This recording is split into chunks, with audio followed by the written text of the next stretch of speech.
आदर्श शिक्षण समिति बाड़मेर द्वारा संचालित आदर्श विद्या मंदिर में पढ़ने वाले सभी भैया बहनों का हार्दिक स्वागत एवं अभिनंदन। प्रिय भैया बहनों, हमने पिछले वीडियो में पाठ 17 वीर कुंवर सिंह के भाग 1 बारे में पढ़ा था। आज हम इसी पाठ के भाग 2 के बारे में जानकारी प्राप्त करेंगे। इसमें पाठ परिचय इस प्रकार से है कि वीर कुंवर सिंह अपने सैनिक टुकड़ी के साथ में 25 जुलाई 1857 को दानापुर में विद्रोह कर देते हैं और वे आगे सोन नदी को पार करके और आरा तक चले जाते। दानापुर की इस सैनिक टुकड़ी ने कुंवर सिंह के नाम का जयघोष करते हुए आरा पहुंच करके वहां की जेल की सलाखों को तोड़ करके और कैदियों को आज़ाद कर दिया। 27 जुलाई 1857 को कुंवर सिंह ने आरा पर विजय प्राप्त कर ली। यद्यपि कुंवर सिंह बूढ़े हो चले थे, लेकिन इस बुढ़ापे में शूरवीरता की कोई कमी नहीं थी। 13 अगस्त को जगदीशपुर में कुंवर सिंह की सेना अंग्रेजों से परास्त हो जाती है, लेकिन इसे कुंवर सिंह का आत्मबल नहीं टूटता है। वे अन्य क्रांति के संचालक नेताओं से मिलकर के इस लड़ाई को आगे बढ़ाना चाहते हैं और इस प्रकार कुंवर सिंह सासाराम से मिर्ज़ापुर होते हुए रीवा, कालपी, कानपुर और लखनऊ तक आ गए थे।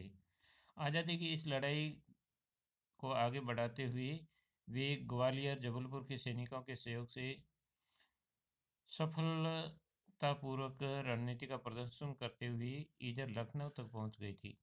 आजमगढ़ और उन्होंने जगदीशपुर भी वापस अधिकार कर लिया था। इसी दिन विजय उत्सव मनाते हुए यूनियन जैक उतार करके अपना झंडा फहराया और इसके 3 दिन बाद अर्थात 26 अप्रैल 1858 को ये वीर इस संसार से विदा होकर अपनी अमर कहानी छोड़ जाता है।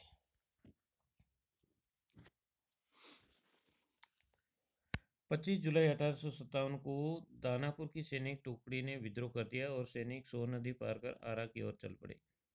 अर्थात 25 जुलाई 1857 को कुंवर सिंह के नेतृत्व में सैनिकों ने विद्रोह करके और सोन नदी को पार करके आरा तक पहुंच जाते हैं और वहां इस मुक्त वाहिनी के सभी बाकी सैनिकों ने कुंवर सिंह के नाम का जयघोष करते हुए आरा पहुंच करके वहां की जेल की सलाखें तोड़ दी और कैदियों को आज़ाद कर दिया। इस कारण से कैदियों में आज़ादी का जोश भर जाता है और 27 जुलाई 1857 को कुंवर सिंह आरा पर विजय प्राप्त कर लेते।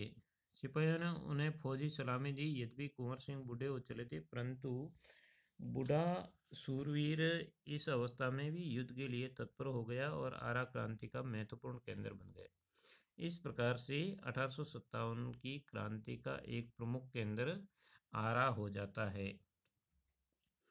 दानापुर और आरा की इस लड़ाई की ज्वाला बिहार में सर्वत्र व्याप्त हो गई थी, लेकिन देशी सैनिकों में अनुशासन की कमी, स्थानीय जमींदारों का अंग्रेजों के साथ सहयोग करना एवं आधुनिकतम शस्त्रों की कमी के कारण जगदीशपुर का पतन को रोका न जा सका। इस बीच कुछ कारणों से जगदीशपुर का पतन हो जाता है। यहाँ प्रश्न आ सकता है कि जगदीशपुर की पतन का क्या कारण था? तो देशी सैनिकों में अनुशासन की कमी थी, स्थानीय जमींदारों का अंग्रेजों के साथ सहयोग करना और तीसरा प्रमुख कारण था आधुनिक शस्त्रों की कमी। इन 3 कारणों के कारण से जगदीशपुर का पतन हो जाता है, अर्थात जगदीशपुर पर वापिस अंग्रेजों का आधिपत्य हो जाता है और यहाँ 13 अगस्त को जगदीशपुर में कुंवर सिंह की सेना अंग्रेजों से हार जाती है। किंतु इसे वीर कुंवर सिंह का आत्मबल टूटा नहीं और वे भावी संग्राम की योजना बनाने में तत्पर हो गए। इतना कुछ होते हुए भी कुंवर सिंह ने अपना आत्मबल नहीं छोड़ा और इसी का परिणाम हुआ कि वे वापस नई योजना में लग करके और अंग्रेजों के छक्के छुड़ाना चाहते। कुंवर सिंह सासाराम से मिर्ज़ापुर होते हुए रिया, कालपी, कानपुर एवं लखनऊ तक आ गए। इस प्रकार इस समय कुंवर सिंह ने जगदीशपुर को हारने के बावजूद अनेक क्षेत्रों पर आधिपत्य स्थापित किया। इनमें से प्रमुख केंद्र थे रीवा, कालपी, कानपुर और लखनऊ। लखनऊ में शांति नहीं थी, इसलिए बाबू कुंवर सिंह ने आजमगढ़ की ओर प्रस्थान किया। उन्होंने आज़ादी की इस आग को बराबर जलाए रखा। उनकी वीरता की कीर्ति पूरे उत्तर भारत में फैल गई थी। अर्थात वे जहाँ भी जाते थे, लोगों में क्रांति के प्रति जागरूकता लाते थे। कुंवर सिंह की इस विजय यात्रा ने अंग्रेजों के होश उड़ गई। कई स्थानों के सैनिक एवं राजा कुंवर सिंह की अधीनता में लड़े। उनकी यह आज़ादी की यात्रा आगे बढ़ती रही, लोग शामिल होते गए और उनकी अगुवाई में लड़ते रहे। इस प्रकार ग्वालियर जबलपुर के सैनिकों के सहयोग से सफल सैन्य रणनीति का प्रदर्शन करते हुए वे लखनऊ पहुंच जाते। अर्थात उन्होंने अनेक लोगों का सहयोग लेकर के वापस ग्वालियर और जबलपुर होते हुए लखनऊ पर भी अधिकार कर लेते हैं। आजमगढ़ की ओर जाने का उनका उद्देश्य था इलाहाबाद और बनारस पर आक्रमण कर शत्रुओं को पराजित करना। अगली महत्वपूर्ण बात है कि आजमगढ़ की ओर जाने का कुंवर सिंह का मुख्य उद्देश्य क्या था। तो यहाँ इलाहाबाद एवं बनारस पर आक्रमण करके और वहाँ से शत्रुओं को पराजित करके वापिस जगदीशपुर पर अधिकार करना था। अंग्रेजों और कुंवर सिंह की सेना के बीच घमासान युद्ध हुआ। उन्होंने 22 मार्च 1858 को आजमगढ़ पर कब्जा कर लिया। इस प्रकार वापस युद्ध करते हुए 22 मार्च 1858 को आजमगढ़ पर वे कब्जा कर लेते हैं और यहीं से जगदीशपुर का रास्ता प्रशस्त हो जाता है। अंग्रेजों ने दोबारा आजमगढ़ पर आक्रमण किया। कुंवर सिंह ने एक बार फिर आजमगढ़ में अंग्रेजों को हराया। इस प्रकार अंग्रेजी सेना को परास्त कर वीर कुंवर सिंह 23 अप्रैल 1858 को स्वाधीनता की विजय पताका फहराते हुए वापस जगदीशपुर पहुंच जाते हैं। किंतु इस बूढ़े शेर को बहुत अधिक दिनों तक इस विजय का आनंद लेने का सौभाग्य न मिला।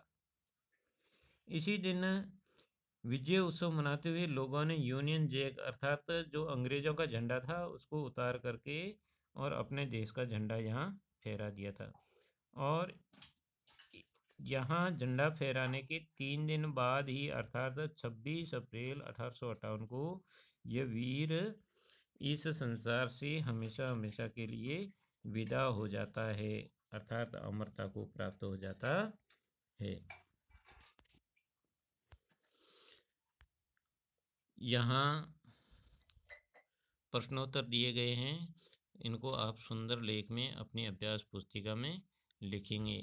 आगे आपके लिए गृह कार्य के प्रश्नोत्तर भी दिए गए हैं, तो आप समझ करके अपनी कल्पना के आधार पर इन दोनों प्रश्नों के उत्तर देंगे। धन्यवाद। जय हिंद, जय भारत।